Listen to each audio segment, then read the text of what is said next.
See all of you.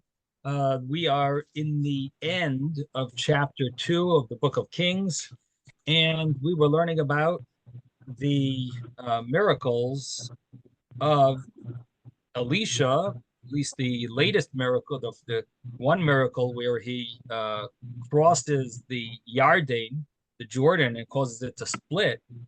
And, One um, would. of course, there was a lot of discussion here about uh, the the method or in whose merit did it actually split? Was it Elisha himself? Uh, was it in conjunction? Was it because did Eliyahu come back down to help him split it?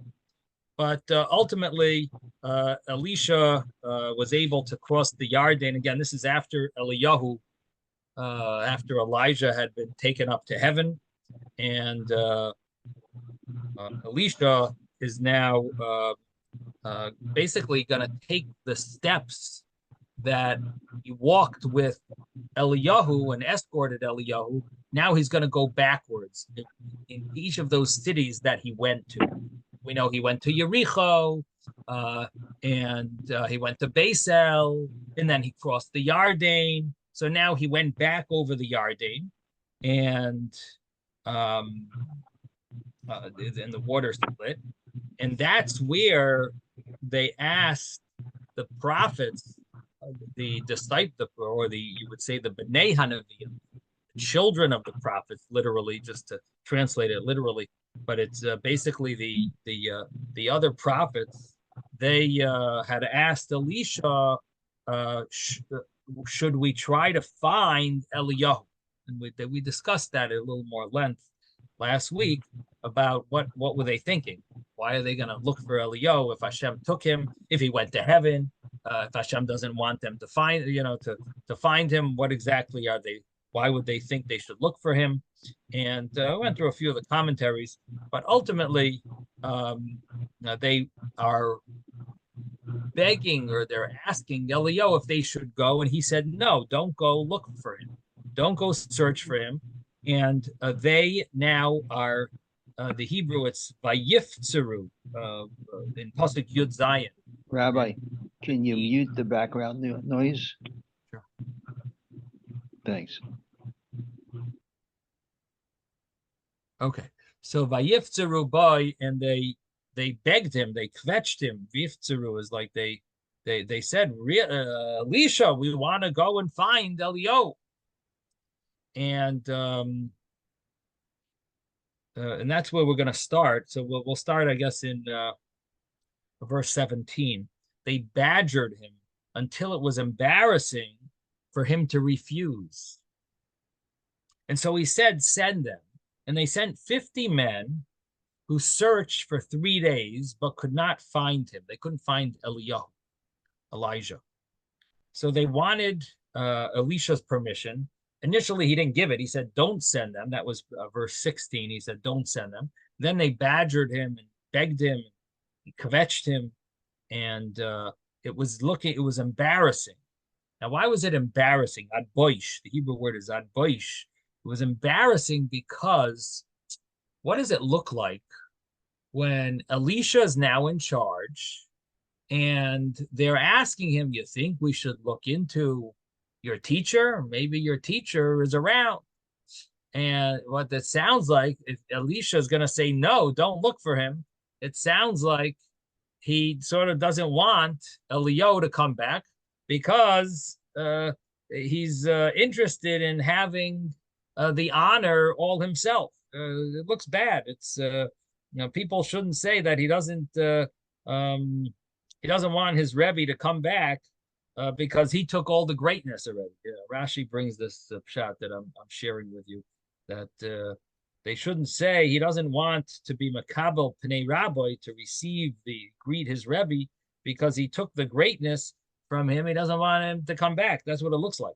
So therefore, he didn't refuse. If they want to go look for Eliyahu, okay, fine, yeah, go look for him. Sure, he told them don't, but after they begged him, he said, okay, yeah, definitely, go check, see if you find him, see if you can find Eliyahu. And they went with 50 people, and they searched for 3 days, but they couldn't find him. And in verse 18, they returned to him. He was staying in Jericho. And he said to them, "Did I not say to you, do not go? Like, didn't I tell you? I told you not to go to to find Elio." And you know, okay, you didn't find him. I'm not surprised. It's not that surprising. And so he waited there until they returned. So they searched for 3 days, and the understanding, at least according to one of the commentaries, is that he was sort of like showing them courtesy by waiting there 3 days. That they went to look for him, so he waited. He didn't just run off. And when they returned, he said, I told you, you shouldn't go. Like, I'm not, I don't feel bad. You wasted your time. You couldn't find him.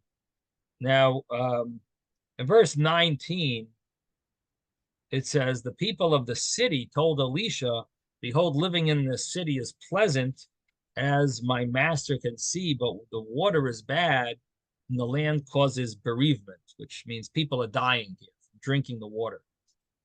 So, very interesting verse, because the verse starts off saying, oh, living in this city is pleasant. And then what does it say? Everyone's dying out. So how pleasant is it to live in this city? In Hebrew, it says, dwelling in this city is good. Oh, really? It's that good? This is what you call good? Everyone's dying out. This is surprising that it's being called good. The water is bitter. There's no water, and people are dying. I guess they're drinking it out of no choice, and it's, I guess, the water is somehow dangerous, and basically people are dying out. So why would you call the city good?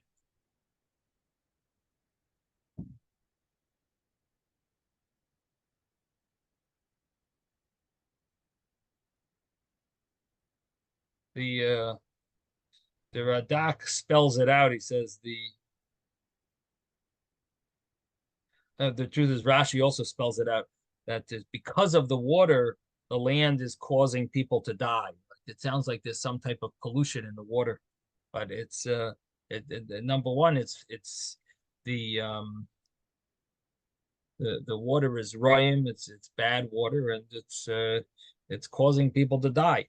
Anyway, so here Elisha makes a great miracle, and but why are we calling this land good? So the Gemara says that you do find an interesting thing, that when a person buys something, or a person gets married, or a person chooses a place to live, Hashem made it that there's a certain chen that the person finds, and that chen, that charm that the person finds in what he buys, is almost like a miracle. It's like Hashem adds a certain he adds a certain charm, that you fall in love with this item, or with this person, with this spouse, or with this place. And so even though logically it doesn't make sense, maybe why you should like this person, or why you should like this place to live, or why you should like this item that you bought, but Hashem makes a certain chen on the place. It's a Gemara, the Gemara in Saita. Gemara talks about this parak actually, and the Gemara Saita, the Gemara here brings. It says Rabbi Yochanan says shalosh chinois. There's three chen, which I like to translate charm. They translate it as attractiveness. There's three things, examples of things being attractive because of divine involvement, divine into, because divinely there's ordained attractiveness. There's the chen makom al yoshvav. The place is attractive to those that dwell there. There's a chen isha al baila. There's a chen of attractiveness of a woman on her to her husband. And there's a chen mekach al mikthai, and there's a certain chen attractiveness of a purchased item to the person who purchases it. And this is basically what our Gemara is saying, that somehow there was some type of pain that they liked about this city, and the Gemara, brings this this statement of Rabbi Yochanan because of our Gemara. It says, if it was Mayim Ra'im and Eretz Mishakelas, how you call it Toiva? Elamat Toivasa, what was good about it? And the Gemara answers with this statement that there's Chein Makom Al Yoshvu. People somehow found it good. They found it favorable because Rabbi Yochanan says that it applies in three areas where there's a certain chein that beyond logic, we don't understand why people have this attraction to certain things. Now the halacha, so there's halachas that are connected to this. Like, for example, it's a mitzvah to tell the chassan how beautiful his wife is. But what about if she doesn't look so nice? So the answer is that there's a chein that she has. I think Isaac wants to say something. Not just Hillel and Shammai. Right. But how could you lie? Say that she's beautiful if she's not. No, you're not lying. No. So the answer is this Gemara. Not an absolute. No, you're saying it's not an absolute lie. It's a little like bending the truth. But the reason why it's allowed and it's appropriate, and Ketzad Meraktim Lifnei Hakala, Kala Nova Chasuda, right? The famous, it's how do you dance before the Kala? Ketzad Meraktim Lifnei Hakala, Kala Nova. You tell the Chassan Kala Nova Chasuda that the Kala is beautiful, and so the reason why it's allowed, it's appropriate, is because of this Gemara that you should praise the beauty of the bride to her groom, even if she's not physically attractive, because she's attractive to him. So and then you should praise a person about what they buy, because there's a certain attractiveness that there is to the person who bought it, and it's not considered a lie. And relative to the person who bought it, this is a good thing. This is attractive. There's something unique about it. There's something important, special about it. What do you want to say, Isaac? No, just that the Goyish response, and it's very, the classic dilemma you have is when your wife looks at you and says, "Does this make me look fat?" Now you have very difficult decisions to make because she loves the dress because she bought it. Uh-huh.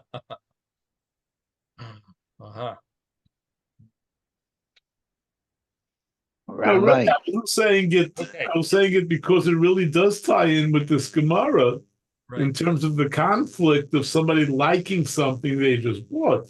Right. It's favorable to the purchaser when someone buys something. Right. Good point.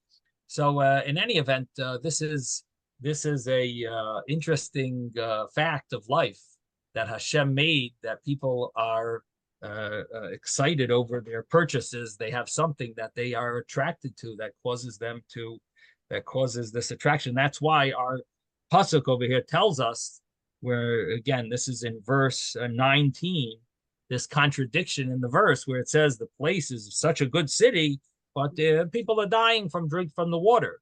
But it's a good city, and so it's good. It's somehow there's a certain attractiveness that they had.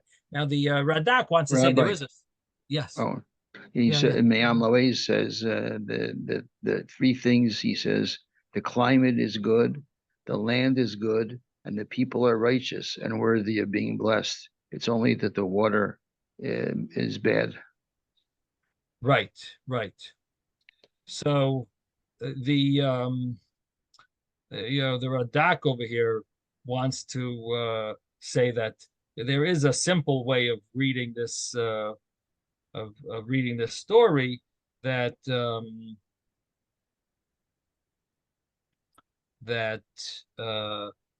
it just became bad, like it was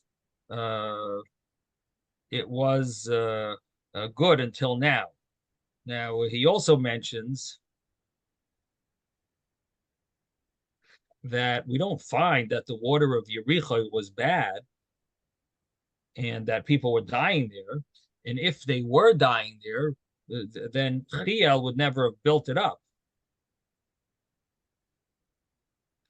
And rather,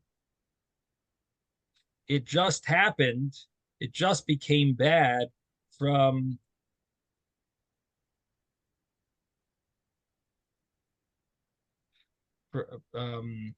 Shemikarov Hayazehar Hara Lamayim, and people were dying. Now, he brings another medrash that says that Yericho was because of the curse that Yeshua gave to Jericho, because originally Jericho was not supposed to be built up, and Yeshua made a curse upon it, and Eliyahu added to the curse because Chiel tried to build it up and his kids died. And that is a story that we did go through. So that story that he built it up caused that Eliyahu was added to the curse, and that could be why the water became bad. So in any event, there are a few ways of learning this. Why the how the water or how you could say it's good, but it's bad. In any event, Was there thank a you. certain amount of holiness to Yericho because Joshua had the battle there and all those things that happened there? Well, that's an interesting question. But Yeshua made a curse that no one should build up Yericho, and we spoke about that when the story with Chiel happened, and Achov and Chiel, and the story with the rain, and Achov, they were being Menachem Avel when they came to visit Chiel, when and Chiel and Achov said, "Do you think the promises of the Torah work? You see, we worship idols all the time, and Hashem doesn't withhold the rain." And sure enough, the Leo said, "Oh, he doesn't withhold the rain. You won't see any rain for until I decide that it's going to rain." And people were dying left and right because of the famine that came about through Elio's curse. So the understanding is that from Elio's curse, maybe that's where the waters became bad. But this was in chapter 16, at the end of chapter 16, where it says Chiel built up Yericho. So Yericho, Jews don't live in Yericho, and they haven't since that time. So once they built it up, it seems like it wasn't a problem. But Yeshua had initially Yeshua decreed that there shouldn't be any city called Yericho, and you shouldn't rebuild it, so that people will remember the miracle that happened there. So is there Chabad? Is there Chabad of Yericho? Well, I think the Israeli government gave it to the Arabs. I'm not sure what the story is, but I know they would. I know the Israeli government made some crazy gifts to the terrorists, and I think they might have given Yericho. I don't know if maybe other people here are more familiar with the demographics of the geographics of Israel, but maybe they gave it to them because the water's bad. No, but we see here that he fixed the water. But anyway, anyway, in order to remember the miracle, Yeshua decreed that no one should rebuild it, and anyone that rebuilds it. So you want to know if it became like holy? I mean, it's a place where a miracle happened. You know what I mean? Like it's a place where you want to call it. I mean, Yericho Ir Hatmarim. I don't know. I don't know if that makes it uniquely because it's the Man'ula Shel Eretz Yisrael. I wonder, yeah, you might find some interesting discussions about it. In other words, you got to look up in the book of Yeshua where Yeshua sends spies. Where do they go to? Yericho. So that would be maybe a place where you might find some discussion in the commentaries, like why they only went to Yericho. I mean, it made sense logically because that was the first city that they were going to conquer. But I'm just wondering deeper, there might be some deeper meaning behind it. In Chassidus, it talks about Yericho, right, being the place of, it's the Inyan of Reach. Yericho or it's the Smells. Inyan of smell, number one, but it's also, is it connected to the to the midas? Anyway, it's something you could do your homework on your There's a replay. certain fruit that's the smell is connected to Yericho. I forget I had a mimer once where the Rebbe was talking about this is the Friedrich Rebbe, and I was talking about Yericho and the smell of this particular fruit, and then that was why it was called Yericho, because of the odor of this beautiful smell of this fruit. Interesting. Scent. Anyway, it says about Mashiach, he's Moirach V'doin. So Mashiach smells and he's able to judge from smell. So maybe there's some spiritual. Yeah, there are Maimarim about. That's right. That Reach, Moirach V'doin about that. Well, Yaakov, when Yaakov came into Yitzchok, he had a Reach also that refers. Right. Reach B'nei Reach Soda. Yeah. And the clothing of Esav gave off a Reach. Yeah. Yeah, I'm talking about in the mimer, it mentions Yericho. Yeah, no, he's right. Yeah, Reach is definitely an Inyan in Torah, a big Inyan, Reach, the smell, the sense of smell. Anyway, something to do our homework on. So anyway, if you want to look back, it was in the end of 16 where it talked about this, where originally no one dared to build up Yericho. Then the Schiel guy with Achav convinced him to build it up, and Hashem, the curse won't work. And sure enough, every single one of his children passed away, and Elio went to be Menachem Avalhem. He saw Achav there, and that's when Elio made this curse, and sure enough, the water there became bitter. Okay, so now getting back to where we are over here, it says that Elisha, he said, "Get me a new jar and put salt in it." So, and they brought it to him. So now he's bringing salt. He went out to the source of the water and threw salt there, and he said, "Thus said Hashem, I have cured this water. There shall no longer be from it death and bereavement." So the water became cured until this day, like the word of Yehoshua that he had spoken. So the question is now, maybe I wonder what the water tastes like over there. It sounds like it might be really good water, but he fixed the water through throwing salt over there and poured salt into it. And the commentaries say this is like a nes b'soich nes. This is a miracle of miracles, because salt you would think would make the water worse tasting. Who wants to drink ocean water? It's salt water. Doesn't taste too great. And here, that's what Moshe did also. Moshe threw bitter into Meriva. Oh, what did he throw? So by Moshe Rabbeinu, that's right. It's brought down. The Radak brings down that he threw an eight into the water of Mara. In Mara, they came right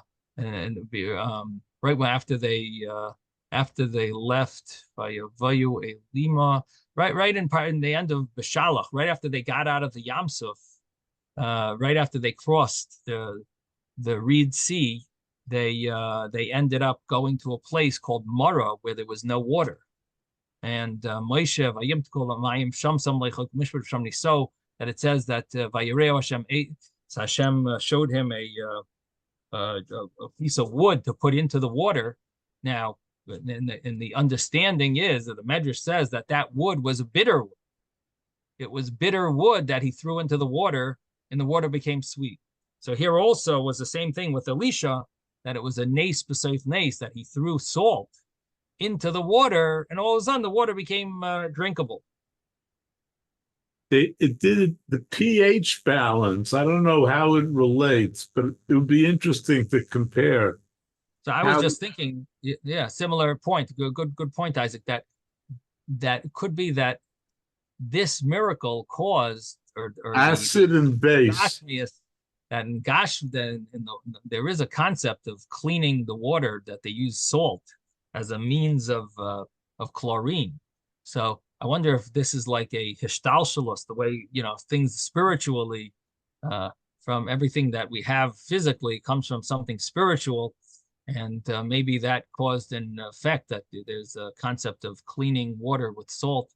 But anyway, in any event, the commentaries here mention that it's the nace b'seich nace. Rashi brings it, and the Dak bring it. The commentaries mention this, that it's a miracle. It's a medrash. It's a medrash, basically, that even the Mitzvah David brings it. The Mitzvah David also brings it, that it's there's a mechilta, that the nace was double because salt normally ruins water. But anyway, bottom line is the water became drinkable, and Hashem said, "I healed the water. I have cured this water, and it won't cause any death or bereavement." And so the water became cured until this day, like the word of Elisha that he had spoken. So there is a commentary over here that says that he used salt to sweeten the water, and that is a inspiration, that if there's ever a situation where a person feels like he's in the most bitter scenario, he should not he shouldn't give up. This might be a preparation, a prelude to the salvation that's going to come. So the salt sometimes comes as a preparation for the salvation. So sometimes bitterness comes right before it's sweet, and right before it's things will go well and salvation arrives. And so that's the little inspiration from that from this story here. Now, Rabbi, yeah, I found there's a plant called the Rose of Jericho, and it's known as the resurrection plant. Because it can die or look dead, and then it comes back to life. So this is connected maybe to what you're saying now. Right.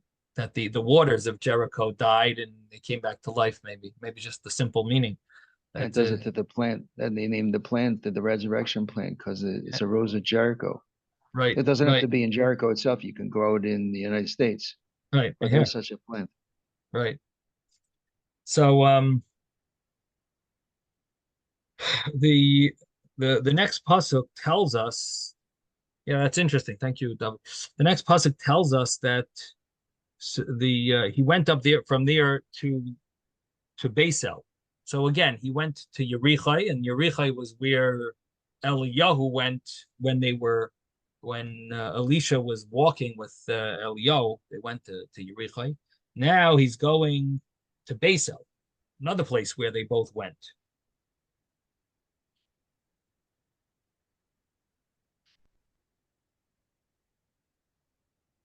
And here,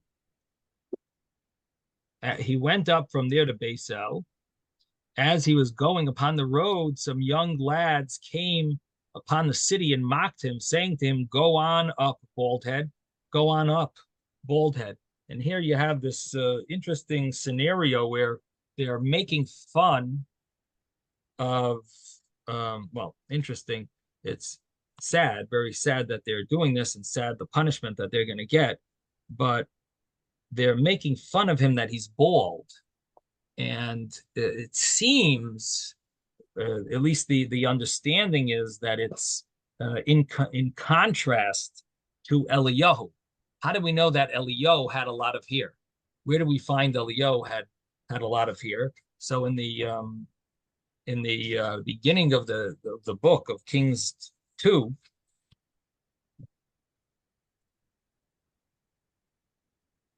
in the beginning of the book, so it says over there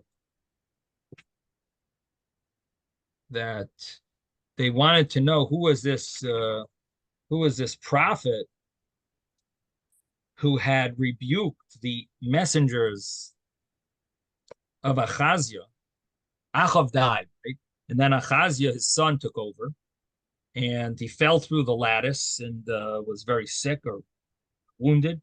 And he went to ask from the Baal Zvuv, this god of the god of Ekron, if he's going to live from this, recover from this wound, from this illness. And the angel told Eliyahu to go to speak to the messengers. So they went. So Eliyahu went and spoke to the messengers, and he said, "Is there no God in Israel that you go into Baal Zvuv? You go into the other idol? You go into these idols?" So he says, "You're not going to. Chazia is not going to go down from his bed. He's going to die." And then he took off. So then Achazia wanted to know why you got people come back so fast. I sent you to go to the god of Ekron, the Baal Zvuv, the idols over there, and all of a sudden you come back. They said, "Listen, we met this prophet," but they said, we don't know who he is." So he said, "What did he look like?" Achazia, I want to know what he looked like. He says he was a hairy man. This was in Pasuk Ches. He's a Ish Bal Seir. So this is in contrast. So Eliyahu is hairy, and here comes Elisha, who is bald. And so the joke that they were making was the fact that you can't be taking over Eliyahu. A holy person has a lot of hair. It was the Ish Bal Seir. And that's how they were describing Eliyahu. So we know that Eliyahu he was a person of a lot of hair. And in here and talking about Elisha was bald. And so they're making fun of him, saying that it doesn't make sense that you're pretending to be in charge, but you're bald. And it is interesting because bald in Kabbalistic writings,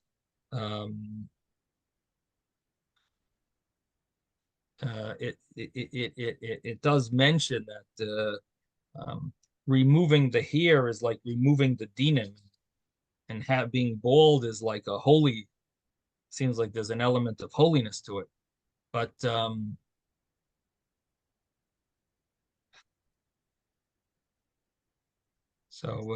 based on a pasuk, Ishki Yimaret Roishe Kirechu Tarhu.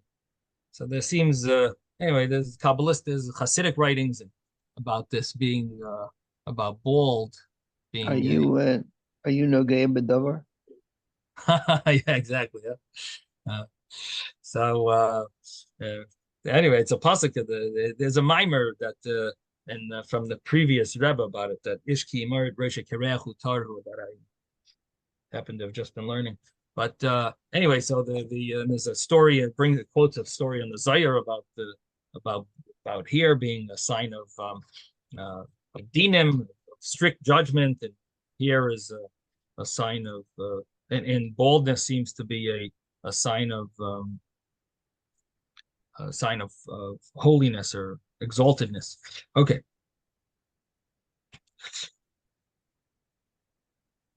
Now, so coming back here to the story in the book of Malachim, it says that they were making fun of him that he's bald, and again, that's that you don't belong to be the prophet who's taking over Eliyahu. Now, what did he do? So he turned around, well, verse 24. He turned around and saw them and cursed them in the name of Hashem, and two bears then emerged from the forest, tore apart 42 of the lads. So what's happening here is, think about the miracles that have happened through Elisha. We just had a few miracles through Elisha, just like in learning these, just a few verses.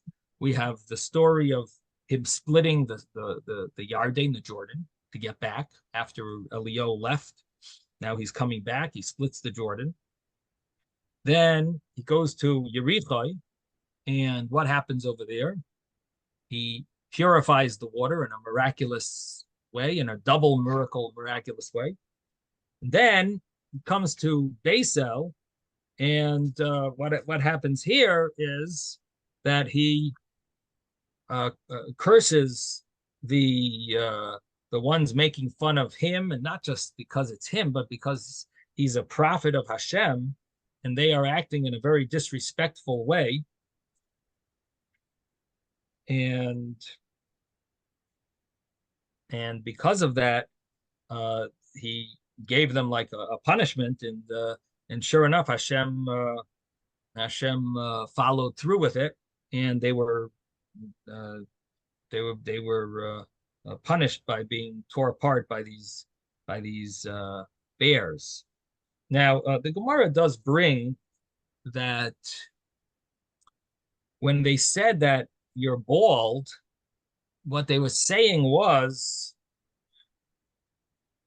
that we used to benefit from bringing water. We would sell water to this people that lived here, and now you, Elisha, you just sweeten the water in Yericho, and now we're not making our living anymore. So you're bald in a sense of you're removing not our hair, but you're removing our source of income. So they're calling him bald, like he took out the hair, took out the source of income that they were getting for selling water to the people of Yericho, which obviously they were so I guess you have to say they didn't have like proper trust in Hashem, and therefore anyone that steps a little on their business, they think that they're willing to take matters into their own hands instead of trusting in Hashem, that Hashem provides parnasa. And so they are angry that Elisha is, so to speak, the bad guy, because we're supposed to be making a living from these people. And now Elisha fixed the problem. We don't like that. We wanted it to be bad water over there so we could make a living by bringing them good water and getting paid probably well.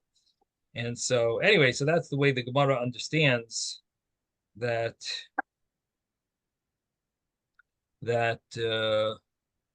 what they meant when they were saying you're a bald one. You stole from us, stole our parnasa from us, took off. They were the first bottled water in the Love Canal. Right. So the other thing that it mentions over here is it says Vayal Misham Beisel. In the verse 23, it says, and he went up from there, and that's also a Gemara. And there also the Gemara mentions that, and he went up from there, and not they, meaning that Elisha traveled himself. He wasn't escorted, and that was a sin. That was a problem. Why did he go from Yericho? Why was there no one to escort him? If they would have gone with him, these youth would not have had the chutzpah to embarrass the prophet, and ultimately they wouldn't have been killed. So we see how important it is to escort a traveler, and that a traveler should allow people to escort them. And if someone doesn't escort travelers, they are responsible, or if they refuse to allow people to escort them, they're responsible for bloodshed. This is like you see it from the fact that it mentions in the singular that Elisha went up from Basel, and he didn't have escorts with him, and that's when this story happened. And then where does he go from there? And now verse 25, he goes from there, and Now, before we do verse 25, actually, it is there's an interesting little insight here. It says he turned around and saw them. He turned around and saw them and he cursed them. What's this idea that he saw them, cursed them? So the commentaries explain, or the Gemara says that he saw that there was nothing, you know, nothing good that was going to come from them. It was like there was no purpose in having them live, and therefore he was willing to like curse them. Otherwise, he thought that there was anything positive, if there was anything that was going to come out of them, then he would never have cursed them. It's the Gemara in Saita where it mentions this about the about Vayara, what's the pasuk? The pasuk is Vayirem Vayakalem. Vayirem Vayakalem, that he saw them and he cursed them. And this is in verse 23.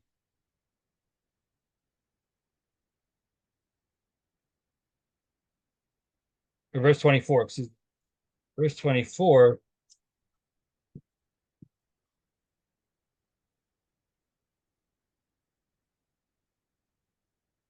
So it says, what did he see? This is the bar on page 46 in Saita. So it says over here,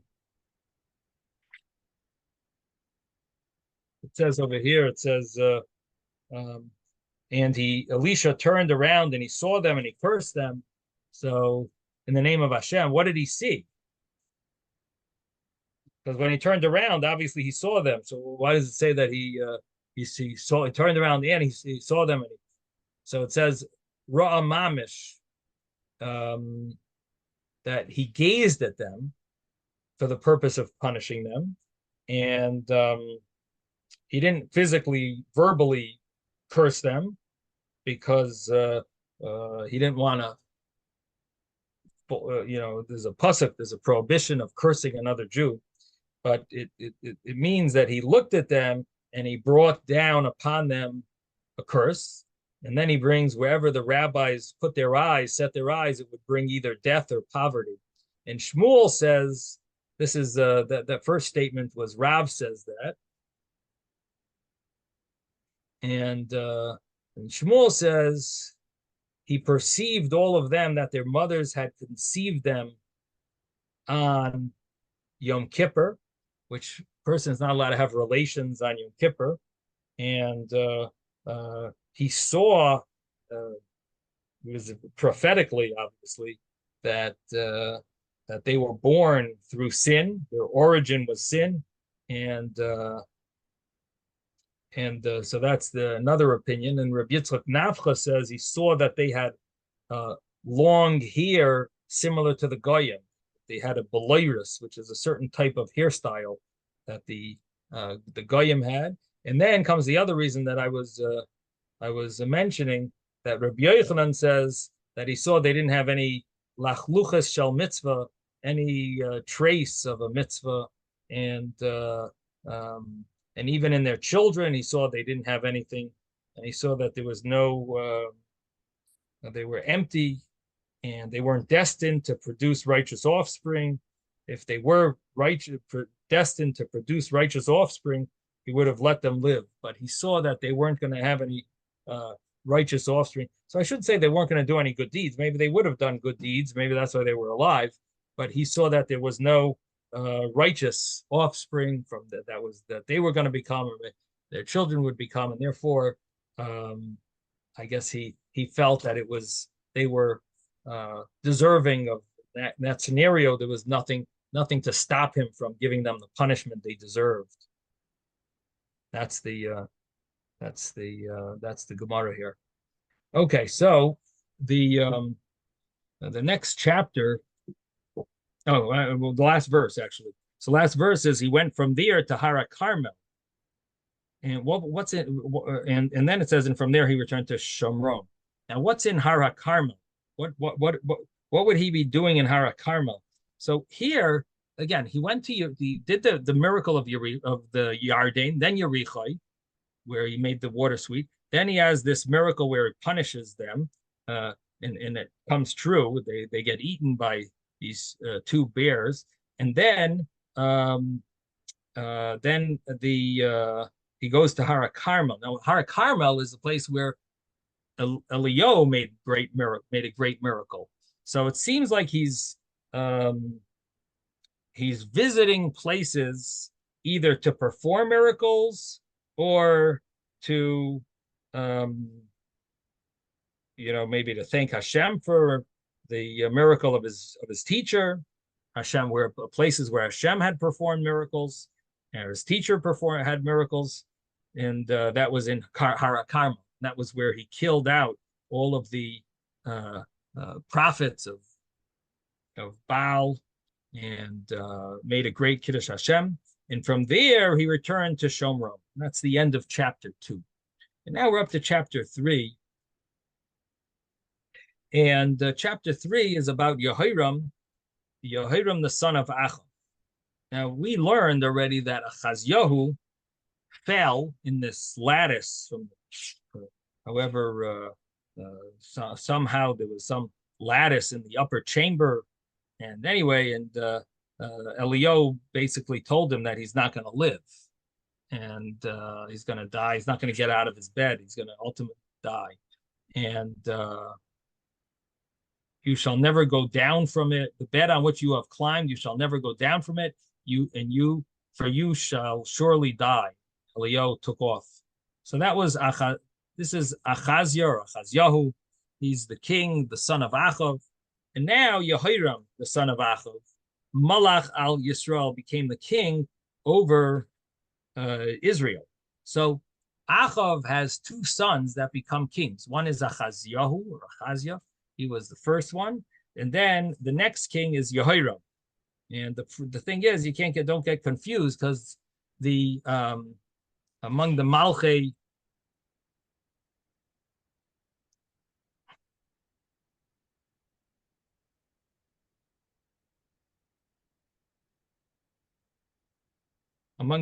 based David, there's also a Yehoram. Yehoshaphat has a son, Yehoram, as well. So we're dealing with soon we're going to be dealing with two Yehorams.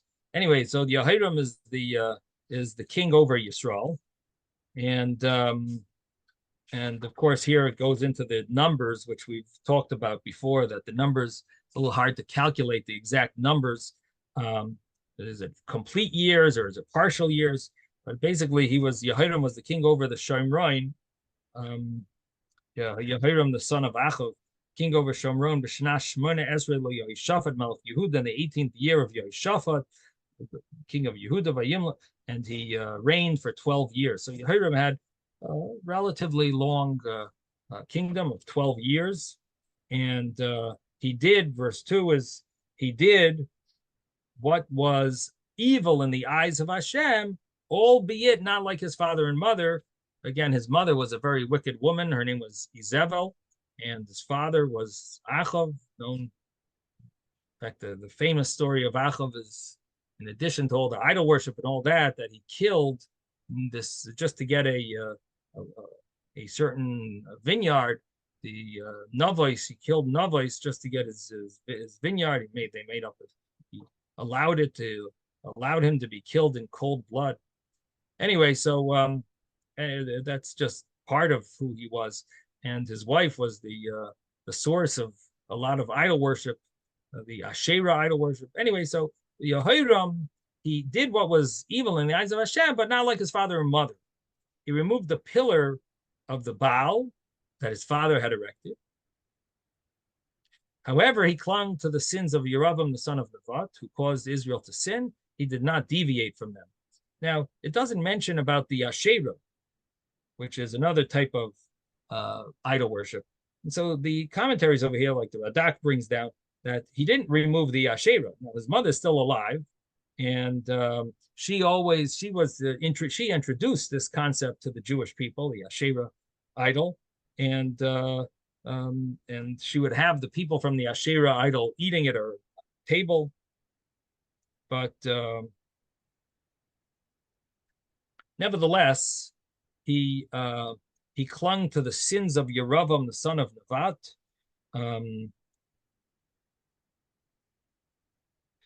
and caused Israel to sin, and he did not deviate from them. The Radak brings down that he didn't actually worship the Baal and the Asherah, but he did worship the Agolim, the calves that Yeravam had established, had erected. Now, Mesha, and we're verse 4, Mesha, the king of Mayav, it says Haya Noikate.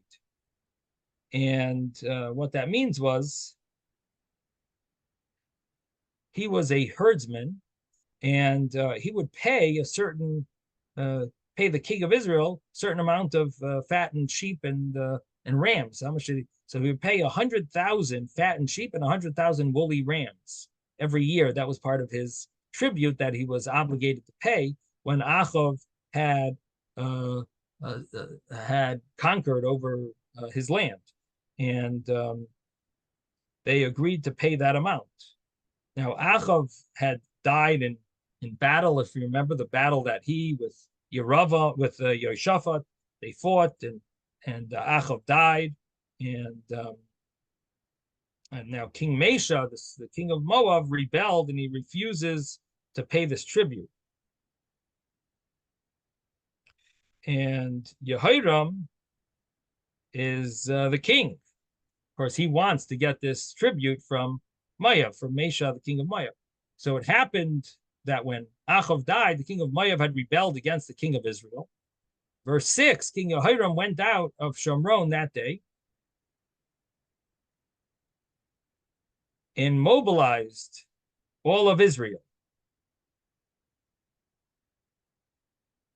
So what day are we referring to?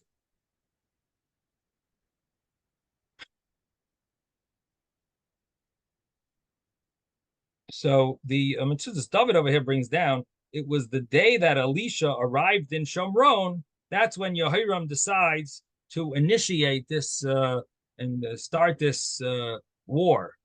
So he went out that day and mobilized all of Israel. He went and said to Yehoshaphat, king of Yehuda, saying, the king of Moab has rebelled against me. Will you go to war with me against Moab? And here Yehoshaphat says, he said, I will go up. I will be like you.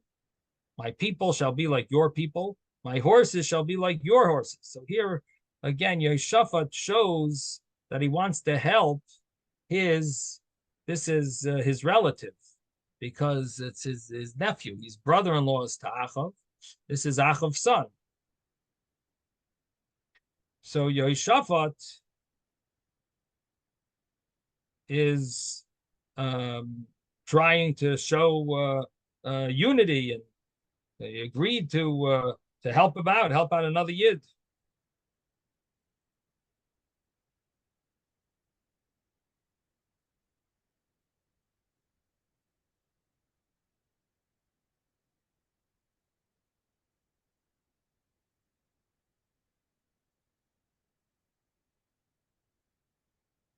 The commentaries here talk about, the later commentaries really talk about, it's a little surprising because we already have two stories. One where Achav died in a war where Yehoshaphat decided to help out, and he was sort of punished. He almost died himself, punished for wanting to join the evil king Achav. And then Achav's son Achaziah, they got involved in some business venture when they were going to send boats out to get gold, and it didn't work. And Yehoshaphat realized that he wasn't supposed to continue, so he stopped at that point. And now it comes again. Oh, of course, I'm going to help you. Yeah. So there definitely seems surprising, interesting that that Yehoshaphat is very interested in having the kingdom joined together. And it could be, we have a tradition that Yehoshaphat's father, Asa, was really supposed to be the king of all of the areas of all of Klal Yisrael. So it could be based on that. Yehoshaphat kept on trying to join together because he knew that ultimately they're supposed to get back together, and they're not supposed to be two kingdoms. So, for whatever reason, Yehoshaphat is really bending over backwards to help out. I mean, he doesn't need this headache seemingly, and yet he's bending over backwards to constantly be helping out and trying to make to join with his counterpart, which although they're relatives, but still, I mean, it's it's not easy to do things in conjunction with others. It gets sticky, and especially where it's somewhat he's been punished really for doing this a few times already, twice already, where he wasn't really supposed to be joining with the king of Yisrael. But in any event, that's we're going to stop here, and to be continued. Sei gesund. Have a wonderful day. Thank you, Rabbi. Thank you, Rabbi. Thank you. Thank you.